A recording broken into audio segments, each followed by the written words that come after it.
जय हिंद साथियों, नमस्कार। आप सभी साथियों का एक बार पुनः आपके अपने YouTube चैनल अचीवर अकादमी अयोध्या पर बार बार स्वागत, प्रणाम, अभिनंदन। तो आज हम लोग शुरुआत करने वाले हैं बहुत ही शानदार क्लास। इससे पहले वाली वीडियो में आपको बताया जा चुका है, सारा सब कुछ हो चुका है। तो आज हम लोग क्लास की शुरुआत करेंगे और एक एक चीज़ बहुत सरल भाषा में समझने का प्रयास करेंगे। तो अगर हमारे विद्वान साथी जो एक बार देखें उनके लिए कोई दिक्कत नहीं, उन तो पता ही है। जो पहली बार इस वीडियो को देखने आए हैं वो एक बार 10-5 मिनट आप जरूर वीडियो देखिएगा। और अगर आप 10-5 मिनट तक देख लिए तो आपको जो है जीएस से 1000% प्यार हो जाएगा, कोई रोक नहीं सकता है। जीएस ही एक ऐसा बेवफा विषय है जो एकदम आपके लिए वफादारी के साथ आपको याद हो जाएगी। तो चलिए शुरुआत करते हैं, इधर उधर की बात ना करके सीधे मुद्दे की बात करते हैं और आते हैं अपनी टॉपिक की तरफ। तो टॉपिक की अगर हम लोग बात करें तो हम लोग का जो शुरुआत करना है जीएस में, इससे पहले वाली क्लास में सारी सूचना आपको हमने बता दिया है। हम आज जो शुरू इसमें करेंगे भारतीय इतिहास। तो भारतीय इतिहास विषय की अगर हम बात करें तो इसका जो विभाजन किया गया है वो 3 भागों में किया गया है। इस चीज़ की जानकारी हम आपको अगले वाले में दे दिए हैं। इस चीज़ की जानकारी आपको हम अगले वाले में दे दिए हैं। इंडियन हिस्ट्री की अगर हम बात करें तो इसका विभाजन कितने भागों में किया गया है? इसका विभाजन 3 भागों में किया गया है। और 3 भागों की अगर हम लोग बात करें तो इसमें कौन कौन सा हमारा आता है? एक तो आता है प्राचीन, एक हमारा आता है मध्यकालीन और एक हमारा आता है आधुनिक। कौन सा आता है? आधुनिक। हम लोग शुरुआत किस विषय की कर रहे हैं? प्राचीन। इससे पहले वाली क्लास में हमने आपको बता दिया इतिहास के पिता हेरोडोटस, उनकी पुस्तक हिस्टोरिका 2 देशों के संबंधों का वर्णन किया गया। 5वीं सदी के समय की घटनाओं की बात बताई गई है। भारत और फारस 2 देशों के संबंधों का वर्णन किया गया है। उसमें साफ साफ बताया गया है कि हमारा भारत किसी दूसरे देश के साथ व्यापारिक संबंध स्थापित करता था। आज ही नहीं व्यापारिक संबंध स्थापित करता था, इससे पहले। और इस बीच में जब यूरोपीय व्यापारी कंपनियों का आगमन हुआ, यूरोपीय व्यापारी कंपनियों ने कहा कि हमने जब भारत के साथ व्यापारिक संबंध स्थापित किया तब जाके भारत की दशा और दिशा बदली थी। उन चट्टा को ये नहीं पता था, ये उनके मायू नहीं पैदा भरही, तब हमारा देश किसी दूसरे देश के साथ व्यापार किया करता था। तो उनको जानकारी नहीं थी। तो शुरुआत में हमने ये सारी जानकारी आपको दे दी है। और पहला टॉपिक हम लोगों का है प्री हिस्टोरिक एज, जिसको हम लोग कहते हैं प्रागैतिहासिक काल। चलो बाबू, यहीं से हम लोग शुरुआत करते हैं अपने प्रागैतिहासिक काल की। तो प्रागैतिहासिक काल, प्री हिस्टोरिक एज। प्रागैतिहासिक काल जो हमारा है, एक ऐसे काल को कहा जाता था जब मानव पढ़ना लिखना नहीं जानता था, समाज पूरी तरह से निरक्षर था। ऐसे काल को क्या कहा जाता था? तो प्रागैतिहासिक काल। प्रागैतिहासिक काल का विभाजन की अगर हम लोग बात करें, इसके विभाजन की बात करें तो कितने भागों में किया गया है? 3 भागों में। कितने भागों में किया गया है? 3 भागों में। अब 3 भागों में किया गया है तो 3 भागों में कौन कौन सा है? तो 3 भागों की अगर हम लोग बात करें तो हमारा इसमें पहला जो आता है उसका नाम है पुरा पाषाण काल। देखिए, पाषाण का मतलब होता है पत्थर, पुरा पाषाण काल। और उसके बाद दूसरा हमारा इसमें आता है मध्य पाषाण काल। कौन सा आता है? मध्य पाषाण काल, मध्य पाषाण काल। और तीसरा हमारा आता है नवपाषाण काल, नवपाषाण काल। तीसरा आता है नवपाषाण काल। तो पुरा पाषाण काल, मध्य पाषाण काल और नवपाषाण काल, 3 भागों में इसका विभाजन किया गया है। अब उससे पहले हम आपको बता दें कि जो हमारा इतिहास है, जिसको हम लोग क्या कहते हैं? इतिहास। इतिहास जो शब्द है वो 3 शब्दों से मिलकर बना है। किस किस शब्द से? इति धन हा धन आस। इति धन हा धन आस। इसका मतलब हुआ, इति मतलब ऐसा, निश्चित, आस मतलब था। कहने का मतलब ये हुआ कि आज ही की कोई बहुत बड़ी घटना कल का क्या बनती है? इतिहास बनती है। जैसे दूसरा कोरोना आ गया, तो जो कोरोना आया तो कहीं ना कहीं ये इतिहास के पन्नों में दर्ज करा गया नाम। वो भले चाइना से पैदा हुआ, जैसे भारतीय संविधान में हम लोग तमाम बातें इधर उधर से लिए हैं, तो दूसरा एक ये आ गया कि कोरोना कहाँ से लिया गया है? तो कोरोना चाइना से लिया गया है ना। कोविड कहाँ से लिया गया है? तो वहाँ से लिया गया है। तो अब हम इसमें आपको बता दें कि हम बता रहे हैं कि ऐसे इतिहास को इति धन हा धन आस, ऐसा निश्चित था, मतलब कि आज ही की कोई बहुत बड़ी घटना कल का क्या बनती है, इतिहास बनती है।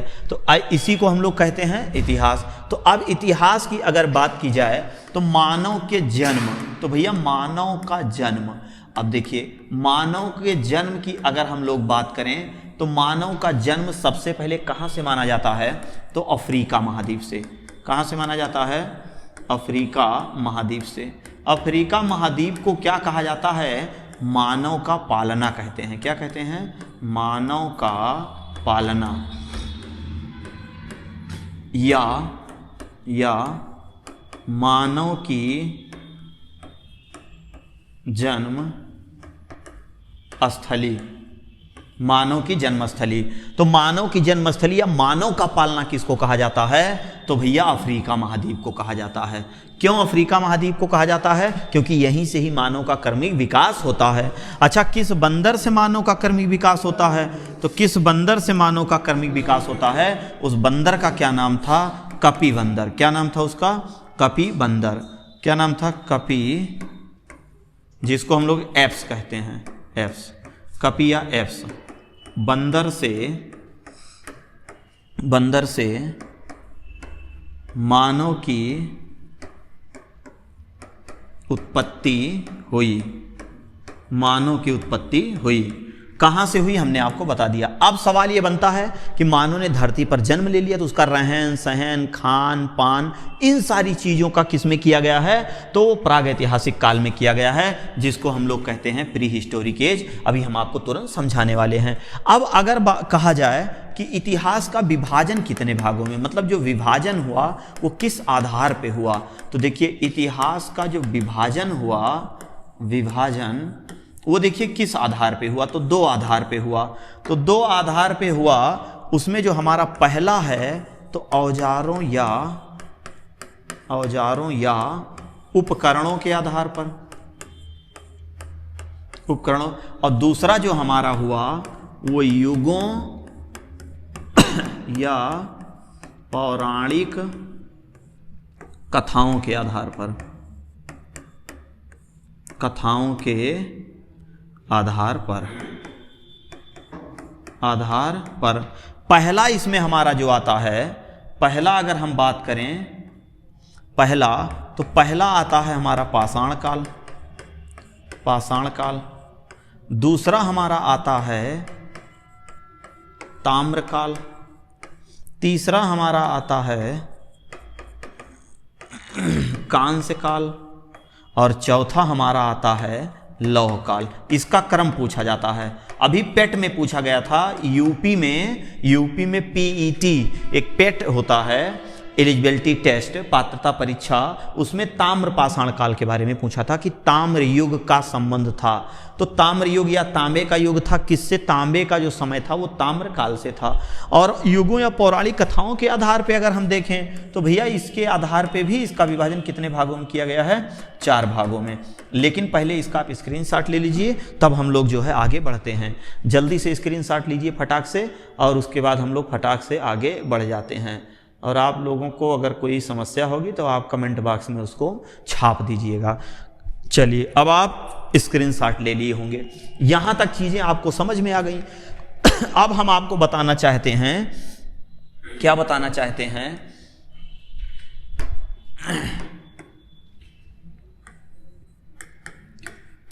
भारतीय इतिहास यहाँ नोट कर देते हैं। दूसरा पेज हमारा है ये, दूसरा पेज, ठीक। देखिए, तो यहाँ पर अगर हम बात करें तो औजारों या उपकरणों के आधार पे जो विभाजन किया गया, आप देखिए अभी विभाजन 3 भागों में जो किया गया, 4 भागों में, सब बता दिए हमने आपको।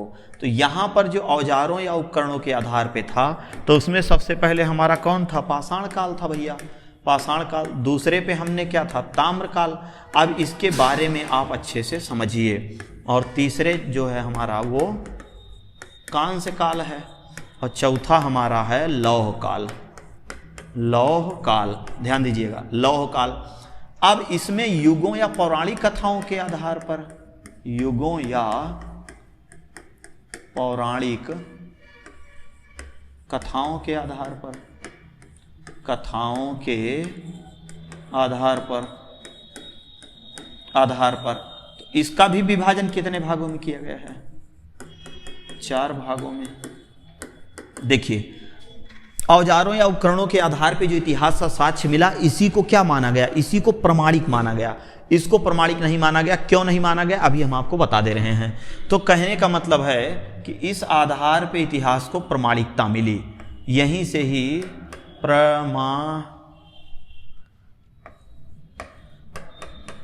प्रमाणिकता बताता है। ये प्रमाणिकता बताता है। कहने का मतलब है कि खुदाई और साक्ष्यों के आधार पर ही इतिहास को प्रमाणिकता दी गई है। मतलब क्या था कि पहले पत्थरों का युग था। शुरुआत में जो है पत्थरों के मकान बनते थे, पत्थर के सड़क बनते थे, पत्थर के औजार बनते थे मानव। फिर उसके बाद धीरे धीरे करके मानव ने तांबे की खोज कर ली। फिर धीरे धीरे करके मानव ने कांसे धातु की खोज कर ली। और फिर एक समय आया मानव ने किसकी खोज कर ली? लोहे की। तो जब लोहे धातु की मानव ने खोज कर ली, आज वर्तमान समय में देखिए तो लोहे का प्रयोग मानव बहुत तेजी के साथ कर रहा है, बहुत ही तीव्र गति के साथ, बहुत ही तेजी के साथ कर रहा है। और हमारी दशा और दिशा दोनों बदल चुकी है। तो आप युगों या पौराणिक कथाओं के आधार पे, इस आधार पे हम देख लेते हैं भैया कितने भागों में किया गया था। तो इसमें देखेंगे तो सबसे पहले इसमें आया था सतयुग, दूसरा हमारा आया था त्रेता युग, तीसरा हमारा आया था द्वापर युग, चौथा हमारा आया था कलियुग। देखिए, अब ये सतयुग, त्रेता, द्वापर, कलियुग, अब इस आधार पे इतिहास को व्यवस्थित नहीं लिखा जाएगा। क्यों नहीं लिखा जाएगा? क्योंकि इस पे उस तरह से कोई प्रमाणिकता नहीं है भाई। अब ये कथाओं के आधार पे है, स्रोतों के आधार पे नहीं है, ये पौराणिक कथाओं के आधार पे तो उतना कहाँ हो पाएगा, युगों के आधार पे है। तो सतयुग में किसका अवतार हुआ था? इसमें देखिए हरिश्चंद्र का अवतार हुआ था। किसका अवतार? हरिश्चंद्र का अवतार हुआ था। तो हरिश्चंद्र के अवतार की अगर बात किया जाए तो इन्होंने अपन खुद को भी बेच दिया, पत्नी भी बेच दिए, पुत्र भी बेच दिए। एक ऐसी स्थिति आई, इनके पुत्र का नाम था रोहित, सांप ने उसको डस लिया। फिर इनकी पत्नी तारावती थी, फिर उस बच्चे को ले जाके जब दफन करने गई नदी के किनारे, तो वहाँ पर ये डोम बने बैठे थे। इन्होंने कहा जब तक टैक्स नहीं लेंगे तब तक आपको यहाँ दफन नहीं करने देंगे। तब वहीं पर तारा ने कहा, मतलब एक गीत गाया, गीत के माध्यम से बताया कि तारा लइके रोए रोहित के ठठरिया, दमरिया कहाँ पाई बलमा। दमरिया का मतलब क्या होता है? रुपया, क्योंकि हमारे पास कुछ है नहीं। उन्होंने कहा कि ये आप ही का तो बच्चा है, आप क्यों टैक्स मांग रहे हो? उन्होंने कहा ना, जब हमारा था तो था। उन्होंने कहा हमारे पास यही साड़ी है। तो ये अपना साड़ी जैसे वो फाड़ने चली, तब तक पता चला प्रकृति रूपी ईश्वर आए, ऐसे हाथ की हीन छुरछुरिया निकली, भैया वो सब जीव ही गए, उनके राजपाट सब वापस हो गया। तो अब इस पर बताओ कौन सा इतिहास है? तो ये एक अलग कहानी है, इसका एक कॉन्सेप्ट अलग है। इस आधार पर इतिहास को व्यवस्थित नहीं किया गया। तब तक त्रेता युग आ गया। अब त्रेता युग आया बाबू, तो इसमें रामा अवतार आ गया। लो भैया, रामा अवतार। अब जब रामा अवतार आ गया तो इसमें लोग ईमानदार यहाँ हो गए थे। रामा अवतार में क्या हुआ? रामा अवतार में ये हुआ कि लोग एक दूसरे का कहना मानना शुरू कर दिए। दशरथ ने कहा राम कहीं हाँ, कहीं इधर आओ, कहीं क्या बताइए, आदेश करिए, कहीं तुम्हें 14 साल के लिए वनवास जाना है, कहीं हम कौन बहुत बड़ी बात है, हम चल रहे हैं। क्योंकि कई अलग मौसम बनाए रहेंगे, उनको राजा बनाया जाएगा, मामला सब गड़बड़ सड़बड़ हो जाएगा। भरत बेचारे मनकापुर जंगल में गए थे शिकार करने। जब उनको पता चला हमारे बड़े भाई राम और उनके पीछे उनकी बहुरिया मतलब सीता जी और लक्ष्मण और मिलत, कहीं ना ना ना ना, हम भैया भाभी बिना नहीं रह पाएंगे, वन हो भैया चल दीन। जब उनको पता चला, दौड़ाई भरत कुंड मलैया बेचारे पकड़ लीन। आप अयोध्या जाएंगे, आएंगे, देखेंगे तो वहाँ भरत कुंड है। कहीं महाराज आप चलिए वापस, बड़े भाई आप हैं, राजा आप बनेंगे। कहीं नहीं पिताजी का हम बात काट नहीं सकते हैं। कहीं ठीक है, जब तक आप लौटेंगे नहीं तब तक हम यहीं बैठे रहेंगे। यहो आप जान लीजिए, हम आएंगे नहीं अयोध्या। तो भारत जैसा भाई मिलना सबके बस की बात नहीं है। तो शायद वो 14 वर्ष वनवास न किए होते तो उनके नाम के सामने मर्यादा पुरुषोत्तम भगवान श्री राम नहीं लगा होता। तो आपको जलना पड़ेगा, आपको तपना पड़ेगा, आपको संघर्ष करना पड़ेगा, आपको पूरी रात जगना पड़ेगा, तब जा करके आप जब उजाला प्रकाश करोगे तो पूरी दुनिया और पूरा परिवार आपका प्रकाशमय होगा। लोग ईमानदार भी हो गए भैया, लोग कहना भी मानना शुरू कर दिए, लेकिन प्रेम भावना गायब हो गई। और जब प्रेम भावना गायब हो गई तो मुरालिया साहब आ गए। और जब मुराली साहब आए, ऐसे बांसुरी बजाई, ससुरा ही एक मेरा लोग तरसा थे, लियो एक तरफ से मार, गोपी कुकुर बिलार गाय बछवा सब मोह गए। कहने का मतलब इतनी भयंकर प्रेम भावना भगवान कृष्ण के द्वारा आ गई कि जो है एक माँ अपने बच्चे को जन्म देती थी, उसको भी समय से दूध नहीं पिलाती थी। मतलब इतना प्रेम भावना लोगों को गायब हो गया था। और एक माँ और एक बच्चे से ज़्यादा प्रेम और किससे होता है? यही ससुरा जो बंटी बबली वाला है, कहते हैं हम तुम्हारे बिना जी नहीं पाएंगे, बक तुम्हारे बिना मांग लो एक यूनिट खून, सब पता चल जाएगा कौन किसके बगैर नहीं जी पाएगा। तो इसमें क्या होता है? कृष्णा अवतार हुआ। किसका अवतार हुआ बाबू? कृष्णा। अब देखो लोग ईमानदार भी हो गए, लोग जो है कहना भी मानना शुरू कर दिए, प्रेम भावना भी जागृत हो गई, तीनों फेस आपस में का हुई है? साल्ट हुई है। कहीं का हुआ, कहीं है बहनी कलयुग चलत बा। गाँव में दादी वादी कहते अरिया बहनी कहीं, अरिया कहीं हियाँ आओ बताई, कहीं का अरिया कहीं फलाने की बिटिया फलाने के लेके भाग, अरिया कहीं बहनी छोड़ा, दूसरा कलयुग चल रहा है। तो कलयुग का मतलब वो दूसरा है कलयुग, मतलब कलयुग का मतलब यहाँ बताया गया कल पुरुषों का युग। इस आधार पे कल्कि का अवतार होगा। भाई मौसम बनावत है, वहीं अवतार नहीं हुआ है, यहाँ पर कल्कि का अवतार होगा। कल्कि का अवतार होगा, अभी हुआ नहीं है लेकिन कल्कि का अवतार होगा। तो इस आधार पर इतिहास को नहीं लिखा गया भैया। किस आधार पर लिखा गया? इस आधार पर लिखा गया। अब हम लोग उसमें देख लेते हैं धातुओं के बारे में। चलो हम लोग धातु के बारे में देखते हैं। मानव ने सबसे पहले किस धातु, देखिए पत्थर तो कोई धातु है नहीं, तो मानव द्वारा खोजी गई पहली धातु की अगर बात करेगा, देखिए खोज मानव ने किसका किया? तो सोना का। लेकिन खोज तो लिया इसने सोने को, लेकिन प्रयोग में किसको लाया? सबसे पहले प्रयोग की गई धातु कौन सी? लियो भैया तांबा। अब आप कंफ्यूज हो रहे होंगे कि जब खोजा इसको ससुरा प्रयोग इसका काहे किया? अरे इसीलिए कि तांबा जो है एक कठोर धातु है। कैसी धातु है? कठोर धातु है। और सोना जो है शुद्ध 24 कैरेट का अगर रहे, शुद्ध 24 कैरेट का, तो ये क्या है? एकदम मुलायम होता है, मुलायम, ठीक, एकदम नरम होता है, एकदम लुच। गाँवों में देखिए दादी वादी या और भी जो लोग हैं जब सुनार के यहाँ जाती हैं, अब तो मान लीजिए सब नक्काशी वाला जेवर बनने लगा है, नहीं पहले वो हंसुली कड़ा ऐसे टाइप में रहता था, ससुरा ऐसे हुमुक दिया, इसे पचक जाए, यार हुमुक दिया, यार पचक जाए। तो जब औरतें जाती थी तो सबसे पहले उसको ऐसे मुचकावत रही, हुमकें। अगर ऐसे जान लिया मुचुक गए तब तो जान लिया ओरिजिनल सोना है भैया, है ना। अब तो ससुरा ऐसा डिजाइन वाला आ गया है, पता लगा इसे हुमुक दिया, ले पुट हो गया, खत्म काम। तो इतना ज़्यादा ये सोना मुलायम था। मान लीजिए मानव ने इसका कुल्हाड़ी बनाया, देखा ऐसे बनाई कुल्हाड़ी, यहर काट दीस और यहर काट दीस, और जब यहर काट दीस तो मान लिया ये टुकड़ा यहर से तनी समकियाई दी यका और यहर से तनी यका समकियाई दी। यह देखा ये औजार अगर आप गांव से बिलोंग करते होंगे तो पता हो गया होगा ये कौन सा औजार है, ये तुरंत पता चल गया कौन सा औजार है। जो सीबीएसई वाले हैं, जो अंग्रेजी वाले हैं, उनको बता दें ये अगर वो नहीं जान पा रहे हैं क्या है, ये कौन सा उपकरण है, तो भैया ये उपकरण जो है ये है हैंडेक्स। हैंडेक्स मतलब कुल्हाड़ी, हाथ से उठाओ और विकेट गिरा दो, नहीं पता चले कि व्हाट इज उपकरण। व्हाट इज उपकरण का मतलब मानव ने सबसे पहले जिस कुल्हाड़ी का प्रयोग किया ये था कुल्हाड़ी। अब मानव सोने के कुल्हाड़ी बनाईस भैया, बनाए के एकदम फिट किस, जब ओकर रखिस कि तनी पा की जाए तो ससुरा 2 दिन बाद गवा जब देखी तो फिर वही से पसरी गए, फिर बनाईस फिर वही से पसरी गए, पसरी गवा घमवा फूहर न जा गए, लो भैया फिर पसरी गया। अब वो परेशान हो गया, दुल्हन की टाइम बढ़िया नथुनी बनवा के लाई, ले दुल्हन ले मौसम न बनाओ पहिर, और जैसे वो नाखिम पहिरी ससुरा नकबुल्ला लटक गए, लिया नकबुल्ला लटक गए। कहीं तुम का लेकर के आए हो, वो अलग मौसम बनाना शुरू कर दी, मानो इधर औजार बनाए। तो आपके जो काम की चीज नहीं है, ठीक, उसका आप महत्व नहीं समझोगे। जो चीज आपके काम की होती है आप उसी की कीमत समझते हो।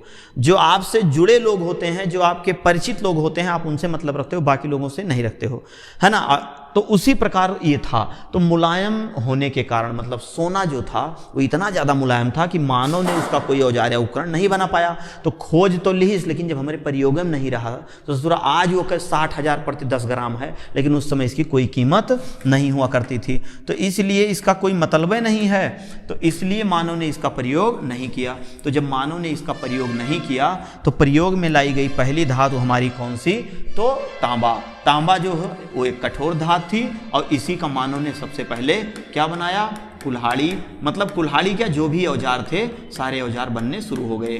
बाकी पत्थर के मानव ने, अगर औजार की बात करें, अभी आगे हम आपको बताएंगे कि पत्थर का औजार मानव ने सबसे पहले शुरुआत किया है। देखिए इतनी बेसिक तरीके से हम आपको समझा दे रहे हैं, एक एक चीज एकदम सरल भाषा में तैयार कर छोड़ दे रहे हैं, मतलब बता दे रहे हैं कि ताकि आपका कोई पॉइंट छूटे ही ना, एकदम बाहर बटोर के। ये जान लीजिए हम आपको फाउंडेशन हिस्ट्री पढ़ा रहे हैं, मतलब इसमें कुछ बचने वाला नहीं है।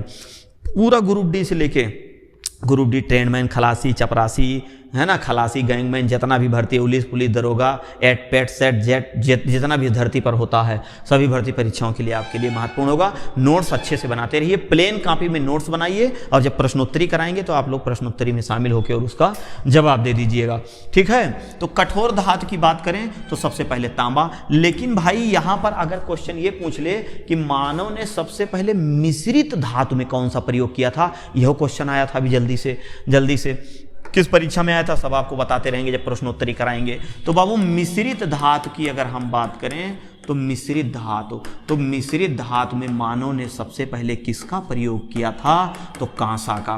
कांसा एक मिश्रित धातु है जो दो धातुओं के मिलने से बनती है। कौन कौन, एक तो तांबा मिला दिया जाता है इसमें, और एक भैया टिन मिला दिया जाता है। तांबा की मात्रा लगभग 90% रहती है और टिन की मात्रा लगभग 10% रहती है। यह भी क्वेश्चन पूछा गया है कि कांसा में सबसे ज्यादा कौन सी धातु मिलाई जाती है, तो तांबा प्लस टिन। तो इसका मतलब क्या हुआ कि तांबा प्लस टिन ऐसे विकल्प में देता है ना, कि कांसा मिश्रित धातु है किसका, तो तांबा प्लस टिन। तो तांबा प्लस टिन से मिलके क्या बनती है, कांसा। मिश्रित धातु में सबसे पहले मानव ने कांसा। देखिए पत्थर हमारी कोई धातु नहीं है, तो औजार की अगर बात करेगा कि मानव ने सर्वप्रथम किस धातु के औजार बनाने शुरू किए थे, तो किसके बनाने शुरू किए थे, तांबा के। किस धातु की खोज मानव ने किया था, तो आप बताएंगे किसको, सोना शुद्ध 24 कैरेट का है, तो जो है वो क्या होगा, मुलायम होगा। उस समय जो है शुद्ध सोना निकलता था, उस समय इतना दलिद्रता नहीं मची थी, ससुरा उसमें मिलावटी मिला दो, गिन्नी मिला दो, ये सब तामा झामा नहीं था एकदम। दादी वादी जो सीकड़ उकड़ पहनती ससुरा, जवन मोट है, पायल नहीं पहनती थी पाओजी भैया, पूरा कड़ा धई के। आपके औरतन का पहिरा दिया, ओ माय गॉड मेरा पैर तो उठ ही नहीं रहा है, ये स्थिति हो जाएगी, है ना। तो चलिए इसका स्क्रीनशॉट लीजिए, फटाक से आगे चलते हैं, जल्दी से इसका स्क्रीनशॉट लीजिए, फिर खटाक से आगे बढ़ते हैं हम। चलिए यहां तक समझ में आ गया। अब अगला हमारा है प्रागैतिहासिक काल। प्रागैतिहासिक काल, प्री हिस्टोरिक एज। अब यहीं से ही मानव का जन्म नहीं हुआ है धरती पर।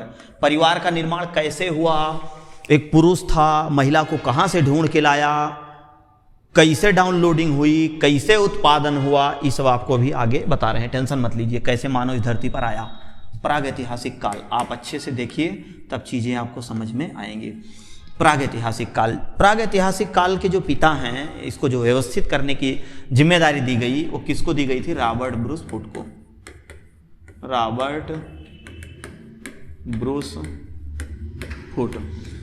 ब्रूस फुट जो हैं वो इसके क्या हैं, पिता हैं, किसके, प्रागैतिहासिक काल के। और प्रागैतिहासिक काल का जो विभाजन किया गया था वो कितने भागों में किया गया था, तो 3 भागों में। पहला जो था वो पुरापाषाण काल था, दूसरा जो था वो मध्यपाषाण काल था, और तीसरा जो था हमारा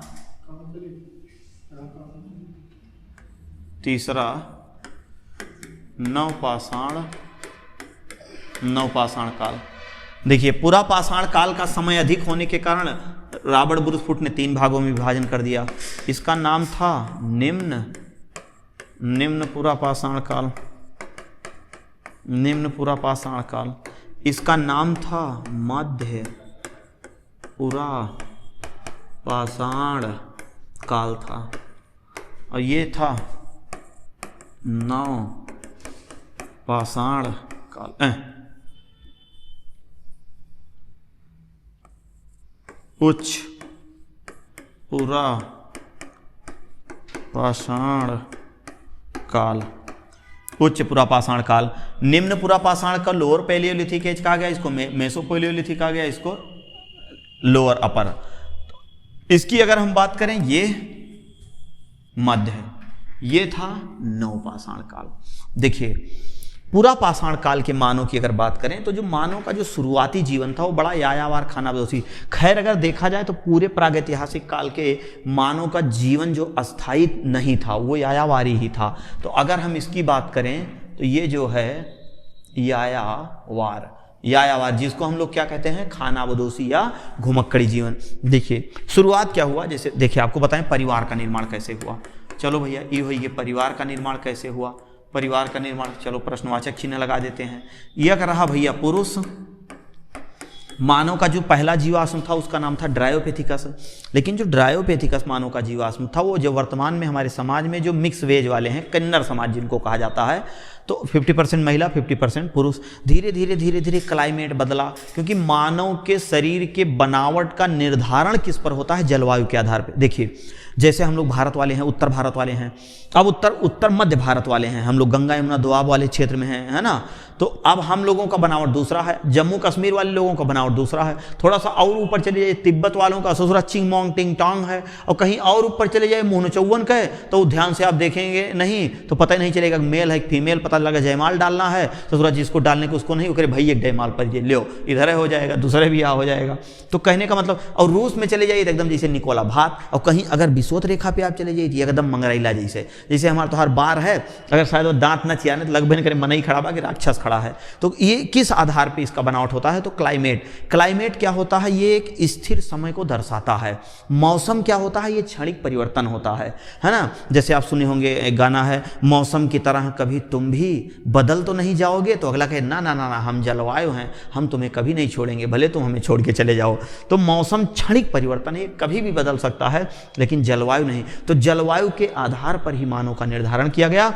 अब महिला का जीवाश्म और पुरुष का जीवाश्म जब आया तो धीरे धीरे स्थिति बदलने लगी, एक का शिवापेथिकस और एक का रामापेथिकस। इस पुरुष की वजह से इस महिला का गर्भधारण हो गया, डाउनलोडिंग हो गई। और जब डाउनलोडिंग हो गई थी, पुरुष विभाग के जितने भी लोग थे कहीं जाओ ससुरा जाओ, तोरी वजह से इसका डाउनलोडिंग हुआ है ना, तो जा। अब जो है ये महिला बेचारी शिकार उकार करने नहीं जा पाएगी, ई जाएंगे भाई साहब शिकार ला के इसको देंगे। ई सोचत रहे जब ये गधारवा पैदा हुए तो एकदम तुरंत बड़ा रहे, तुरंत हम भागब छोड़ के गन गन गन गन। अब क्या हुआ, 9-10 महीने बाद फुटकर उत्पादन भेजा, फुटकर उत्पादन हुआ तो ये देखे उस बच्चे को कि ससुरा ये तो जो है अगर ये महिला इसको छोड़ के चली जाएगी शिकार करने, पता चलेगा इस बच्चे का शिकार हो जाएगा। अब लियो मामला सब गड़बड़ हो गया। धीरे धीरे ये बच्चा हल्का सा बड़ा हुआ, इनको कहा पापा और इनका कहे मम्मी, लियो भैया परिवार का निर्माण हो गया। अब परिवार का निर्माण हो गया, अब दोनों लोग सब मोह माया में आ गए। अब ससुरे हर साल लिया एक फुटकर मारे, एक फुटकर। अब इनको जो लोग तंज कस रहे थे वो कहने लगे यार हमरो जुगाड़ लगाओ, कहूँ हमरो सिस्टम कुछ बने, कहीं सिस्टम का बने, खूब मजा ले रहे हमारा ना। तो इस प्रकार परिवार का निर्माण हो गया। अब परिवार का निर्माण हो गया तो ढेर सारे लोग आने शुरू हो गए धीरे धीरे। भाई उस समय की बात क्या थी कि हम दो हमारे अनंत, जब तक जीवित रहो तब तक, जब तक कोई समस्या ना हो जाए तब तक जो है एकदम इन्फानाइट। तो पता चला एक साहब ये हैं, उनके साहिबाइन हैं, उनके बड़का के धारा है, छोटका है, वसे छोटका, ये ससुरा बुनका वाला है। इतना भयंकर परिवार होने लगा है ना। परिवार इतना भयंकर होने लगा कि मतलब एक घर में 15-15, 20-20 आदमी आने लगे। तो आप बताओ जब इतने लोग मिल करके कोई काम करेंगे, कोई भी काम करेंगे तो काम आसान हो जाएगा कि नहीं हो जाएगा? 100% आसान हो जाएगा। इसी प्रकार से परिवार का निर्माण हो गया। और जब परिवार का निर्माण हो गया तो लोग धरती पर आ गए। कपि बंदर से हमने आपको बताया, एप्स जिसको कहा गया, उसी से। बंदर क्या था, पहले ऐसे चारों पैरों से चलता था नीचे सर करके, और जब नीचे की सारी वस्तुओं को उसने खा लिया तो ऐसे खड़ा होने लगा। जब खड़ा होने लगा तो इसे लपक के पकड़ता था और आराम से इसे तोड़ खाता था। तो धीरे धीरे रीढ़ कड्डी क्या हुई, ससुरा एकदम ऊँच गया, एकदम सीधी हो गई। तो सीधी होते होते धीरे धीरे एकदम सीधा हो गया। और सीधा होते होते आज एक ऐसी स्थिति आ गई है कि फेशियल उशियल कराए, बढ़िया पुट्टी सुट्टी लगाए, एकदम मामला टनाटन रहा था। सोचिए आज का मानव कैसा हो गया है और पहले का मानव कैसा था। अभी देखिए, अभी आप स्नान वगैरह करना बंद कर दिए, दाढ़ी मोछ एकदम बड़ा हो जाए तो आप भी आदि मानव लगेंगे, एकदम भयंकर वाला आदि मानव लगेंगे। उस समय भी वही स्थिति हुआ करती थी। तो इस प्रकार परिवार का निर्माण हो गया और फिर धीरे धीरे करके लोग आ गए। और प्रागैतिहासिक काल के विभाजन की अगर बात करें तो इसका विभाजन जो है वो कितने भागों में किया गया? 3 भागों में पूरा पाषाण काल, मध्य पाषाण काल और नवपाषाण काल। तो तीनों भाग में इसका विभाजन हो गया है। अब अगली इसके आगे का जो हम लोग करके आएंगे, यहाँ तक हमने आपको समझा दिया है। अब इसके आगे जो हम लेकर के आएंगे उसमें आपको मिलेगा पूरा प्रागैतिहासिक काल, मानव की अस्थायी व्यवस्था कैसे हुई, नदी घाटी सभ्यता में मिस्र की सभ्यता, क्रेट की सभ्यता, चीन की सभ्यता, मेसोपोटामिया की सभ्यता, फिर सिंधु घाटी सभ्यता। तो इसके बाद वाली जो क्लास होगी वो और ही शानदार होगी। अभी तो चलिए आपको ज़्यादा से ज़्यादा 30-31 मिनट का दे दिया गया है। अब जो अगली वीडियो होगी वो कम से कम 40 मिनट की होगी। तो 40 मिनट की वीडियो होगी और 40 मिनट की पूरी वीडियो आप किसी दूसरे वीडियो से तुलना कर लीजिएगा। अगले की आप कम से कम 2 से 3 वीडियो देखेंगे तब जाके आपको इतना मैटर इतना कम से कम मिलेगा। और पूरा हिस्ट्री हम आपको एकदम मैप पे पढ़ाने का प्रयास करेंगे। जैसे हमने कल बताया था, इतिहास के पिता हेरोडोटस ने कहा कि भूगोल को ऐतिहासिक दृष्टि से और इतिहास को भौगोलिक दृष्टि से पढ़ना चाहिए। तो इसी आशा और विश्वास के साथ हमें उम्मीद है कि चीज़ें आपको समझ में आई होंगी। मिलते हैं नेक्स्ट क्लास में, तब तक के लिए जय हिंद, वंदे मातरम।